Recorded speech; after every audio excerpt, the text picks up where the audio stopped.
بسم الله الرحمن الرحيم. كابتن حسن حمدي جلال، بكالوريوس تربيه رياضيه، تخصص كره قدم.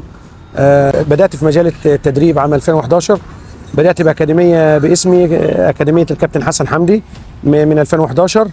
وبعد كده احنا بدانا نطور في 2025 بادوات جديده ومعانا رعاه. الاكاديميه اسمها تشامبيونز او الابطال. بنبدا من 5 سنين ل 18 سنه. ومعانا مصطفى باشا جرشي هيتبنى اي موهبه رياضيه، وانضم معايا لفريق العمل كابتن كريم عمر. وكان معايا من 2011، كان بيتدرب تحت رعايتي، وبسم الله ما شاء الله دلوقتي بيجي بكالوريوس تربيه رياضيه، وبسم الله ما شاء الله بيجي كابتن معايا اهو. وبنشكر طبعا شركه اركان للعماره والديكور، الاستاذ احمد فراج، الباشمهندس احمد فراج، وحزب حماة وطن، امان الديروت، مصطفى باشا جرشي.